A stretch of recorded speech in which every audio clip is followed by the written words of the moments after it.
রাসূল সাল্লাল্লাহু আলাইহি সাল্লাম ইরশাদ ফরমান, দুটি নিয়ামত অধিকাংশ লোককে ধোঁকার মধ্যে ফেলে দেয়। অধিকাংশ লোকই জানে না যে এই দুটি নিয়ামত তাকে দেওয়া হয়েছে, আর এই দুটি নিয়ামত পেয়ে সে পুরা বেউসুল শুরু করে। এই নিয়ামতের কদর করাই সে ভুলে যায়। এর মধ্যে এক নাম্বার হচ্ছে সুস্থতা। মানুষ যখন সুস্থ থাকে তখন আর আল্লাহকে চিনে না। মানুষ যখন সুস্থ হয় তখন সমস্ত কিছু যা আছে পাপ থেকে শুরু করে সমস্ত কিছু সে বলে যে না, দুনিয়াটাই এটা না।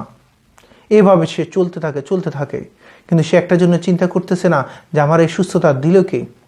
আল্লাহ পাক বলতেছে, যখন তুমি সুস্থ থাকবা, সুস্থতার নিয়ামত যদি তুমি আদায় করো, তোমাকে আমি সুস্থতা বাড়িয়ে দেব।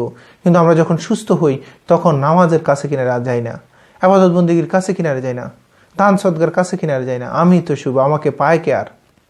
কিন্তু না, এই সুস্থতা আপনার আল্লাহর বড় নিয়ামত। অধিকাংশ মানুষ এটার মধ্যে ধোঁকায় পতিত হয়। এই সুস্থতা পেয়ে, এই নিয়ামতটা পেয়ে ধোঁকায় পতিত হয়, মনে করে যে সমস্ত কিছু আমার জন্য, আমার লাগবে, আমার এটা ওইটা। সুস্থতা দিয়ে সমস্ত মানুষ যত দুর্বল আছে, যত সবাইকে সে ঘায়েল করে ফেলতে চায়। এই সুস্থতার জন্য একটুর জন্য চিন্তা করতেছে না যে এই সুস্থতা দিল কে, কী কারণে দিল, কখন দিল, কিভাবে দিল, আবার কখন নিয়ে যাবে। আমরা একটু টেনশন করি না, চিন্তা ফিকির করি না। এই নিয়ামতটা পাই, আমি মনে করি যে সময় কাটাতেছি। এই সুস্থতা তো সবার জন্য আসে নাই। আপনি একটু জন্য চিন্তা করতেছেন না এই সুস্থতা যে আপনাকে আল্লাহ দিল, আপনার পাশের বাড়ির আরেকজন সে অসুস্থতার মধ্যে আছে, হয়তো রোগ আক্রান্ত হয়ে কাতরাচ্ছে, বিছানায় কাতরাচ্ছে, ঘোরাঘুরি করতেছে, হসপিটালের বেডে আছে, হয়তো ঢাকা থেকে চিটং থেকে ঢাকা এভাবে আসছে। কাউকে রিলিজ করে দিছে যে না এ হবে না, কাউকে ঢাকা থেকে হয়তো দেখা গেল বিদেশ যাইতে হবে। একজনকে এক জায়গায় শোয়ে আল্লাহ কষ্ট দিচ্ছে, অসুস্থতার মধ্যে রাখছে। আর আপনাকে যে মালিকটা সুস্থতা দিল, সে মালিকটার কতটুকু নিয়ামতের শুকরিয়া আদায় করলেন বলেন। নিয়ামতের শুকরিয়া শুধু আলহামদুলিল্লাহ আলহামদুলিল্লাহ এটা না, যে নিয়ামতটা দিচ্ছে ওই নিয়ামতের শুকরিয়া আপনাকে আদায় করতে হবে। আমি যখন সুস্থতা আছি, সুস্থতার নিয়ামত হচ্ছে বেশি থেকে বেশি আল্লাহকে আমি দিয়ে দিব সময়টা। বেশি থেকে বেশি আমি কি করব, ইবাদত বন্দেগী নামাজের মধ্যে সময় কাটাবো, জিকিরের মধ্যে সময় কাটাবো, দাওয়াতি কাজে সময় কাটাবো, দ্বীনের কাজে সময় কাটাবো, ইসলামের কাজে সময় কাটাবো। এটি হচ্ছে নিয়ামতের শুকরিয়া। এই সুস্থতা, হ্যাঁ আপনাকে যে সুস্থ দিল। অনেক মানুষের হাত নাই, পা নাই, চোখ নাই, মুখ নাই, কানে কথা বলা শুনে না, আরও অনেক কিছু আছে। যে কিছু মানুষ তো এমন একটা, যে আমরা একটা ফ্রাই টাইমে বলি যে একটু স্ক্রুটা ঢিলা করে দিয়েছে। হায়, আপনাকে এত সুস্থতা দিল, আর ওই মানুষটাকে একটু ব্রেনটা হালকা তারটা ছিঁড়ে কেমন লাগবে বলেন। আপনাকে তো এই নিয়ামতটা ওই অসুস্থতার, ওই পাগল হওয়ার নিয়ামত থেকে আপনাকে আল্লাহ পাক সুস্থতার নিয়ামত দিয়েছে। এই সুস্থতা পেয়ে আপনি যে ওর দিকে তাকিয়ে আপনি একটু চিন্তা ফিকির করবেন, ওইটা আপনি করতেছেন না। যত প্রকার অশ্লীল ব্যয়াফনা পাপ কাজ আছে সব আপনি কি করতেছেন, লিজ নিছেন, যে সমস্ত কিছু আমাকেই করতে হবে। এই সুস্থতা আমাকে যে পাইলো, আমি এই সুস্থতার সমস্ত পাপ কাজ দিয়ে এটা সে শুকরিয়া আদায় করবো। হায় হায়,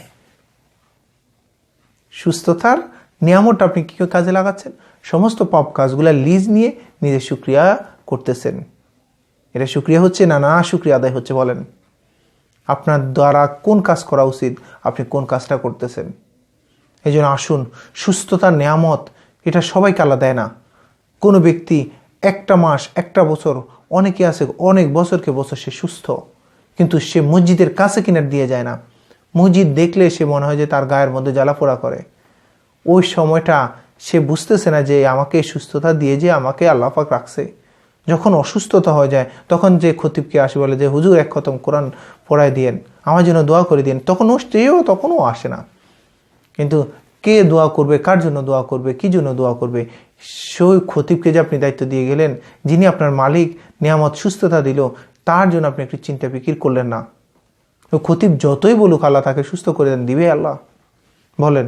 যিনি যার কাটা তিনি কিছু বলতেছে না। আর যখন সুস্থ ছিল সে মালিক যিনি সুস্থতা দিয়েছে তাকে চিনলেন না, তা আপনি বলেন আপনার জন্য কতটুকু আল্লাহ পাক কি করা দরকার। আপনি হইলে অন্য মানুষকে কি করতেন। এখন তো আল্লাহ পাক ধরতেছে না, কারণ আমাদের একটা হিসাব দিবস আছে, এই জন্য আল্লাহ পাক ধরতেছে না। কিন্তু কাল কিয়ামতের ময়দানে আপনাকে যদি বলে যে তোমাকে যে আমি সুস্থতা দিলাম, সুস্থতার নিয়ামতটা দিলাম, তুমি কি কাজে লাগাইছো বান্দা বলো, কি বলবেন আপনি। এই জন্য সুস্থতা এটা একটা আল্লাহর পক্ষ থেকে বড় নিয়ামত। এই সুস্থতার নিয়ামত পেয়ে আপনি কখনো কি করিয়েন না, অলসতা হেলায় ফেলায় কাটায়েন না, কখনো গুনার মধ্যে নিমজ্জিত থাকিয়েন না, কখনো যে অবস্থায় আছেন সর্ব অবস্থায় মালিকের দিকে তাহাজ্জু হন। দেখবেন আপনার এই সুস্থতার নিয়ামত আল্লাহ বাড়াই দিবে, নাইলে আল্লাহ থাস করে নিয়ে যাবে। আল্লাহ বলতেছে, তুমি যদি নিয়ামতের শুকরিয়া আদায় না করো, আমি তো নিয়ামতে ছিনিয়ে নিব, কঠিন আযাব দিয়ে দিব। এই সুস্থতাকে এমন একটা অসুস্থতা দিয়ে দিবে, আপনি খাপ করে কাবু হয়ে যাবেন, বিছানা থেকে আপনি আর উঠতে পারবেন না। ওই সময়টাকে একটু স্মরণ করুন। আল্লাহ পাক আমাদের সবাইকে সঠিক বুঝদান করুক, সুস্থতার নিয়ামত পেয়ে যেন সঠিকভাবে আমরা ওই নিয়ামতের শুকরিয়া আদায় করতে পারি, সেই তৌফিক দান করুক। আসসালামু আলাইকুম রহমতুল্লাহি ওয়া বারাকাতুহু।